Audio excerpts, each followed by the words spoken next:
ମୁଁ ପାଣି ପିଇବି ହେଲା କହିକି ସେ ଉଡ଼ି ଉଡ଼ି ଉଡ଼ି ଉଡ଼ି ସେ ପୋଖରୀ ପାଖରେ ବସି ପଡ଼ିଲା ହେଲା ବସିକି ଯେତେବେଳେ ସେ ଥଣ୍ଟ ବୁଡ଼େଇକି ପାଣି ପିଇଛି ସେ ବୁଡ଼ିଗଲା କହିଲା ମତେ ବଚାଅ ବଚାଅ ବଚାଅ ବଚାଅ ମତେ ବଚାଅ ଠିକ୍ ସେଇ ସମୟରେ ଗୋଟେ ବିଲେଇଟେ ସେଇପଟେ ଆସୁଥିଲା ଆସିକି ଦେଖିଲା ଆରେ ହେ ପକ୍ଷୀଟେ ବୁଡ଼ି ଯାଉଛି ରେ ତାକୁ ଯଦି ବଞ୍ଚେଇ ଦେବି ମୁଁ ତାପରେ ତାକୁ ଖାଇଦେବି ଆଉ ଆଜି ମୋ ଭୋକ ମେଣ୍ଟି ଯିବ ହେଲା ସେ ତାପରେ ଆସିଲା ଆସିକି ପକ୍ଷୀକି କହିଲା ଏ ପକ୍ଷୀ ମୁଁ ତତେ ବଞ୍ଚେଇବି କିନ୍ତୁ ମୁଁ ତତେ ଖାଇବି ପକ୍ଷୀ କହିଲା ନାଇଁ ବିଲେଇ ଭାଇ ତମେ ଯଦି ମତେ ବଞ୍ଚେଇବ କେମିତି ମତେ ଖାଇବ କି କଣ କାହାକୁ ଦୟା କରିକି ତାକୁ ଖାଏ ବିଲେଇ କହିଲା ନା ନା ନା ନା ହେଇପାରିବନି ମୁଁ ତତେ ବଞ୍ଚେଇବି ମାନେ ତତେ ମୁଁ କଣ କରିବି ଖାଇବି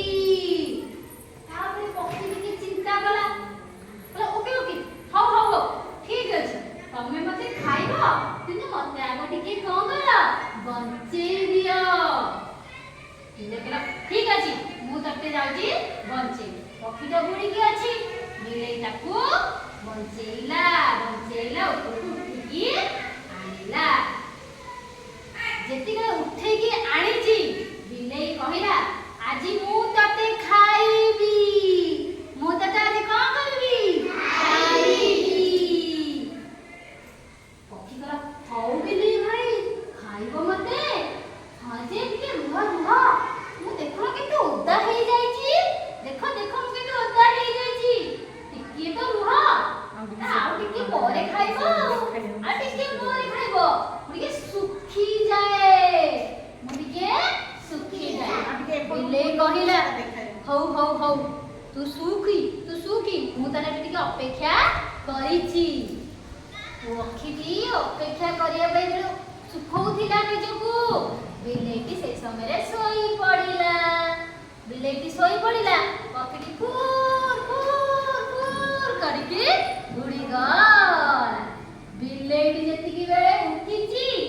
ଦେଖିଲା ପକ୍ଷୀ ନାହିଁ ପକ୍ଷୀ ଯାଇଛି ଉଡ଼ି ବିଲେଇ ମନ ଦୁଃଖରେ ଘରକୁ ଗଲା କହିଲା ମୁଁ ଆଜି କିଛି ଖାଇପାରିଲି ନାହିଁ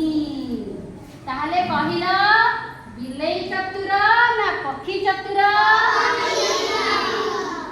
ବିଲେଇ ବୋକା ନା ପକ୍ଷୀ ବୋକା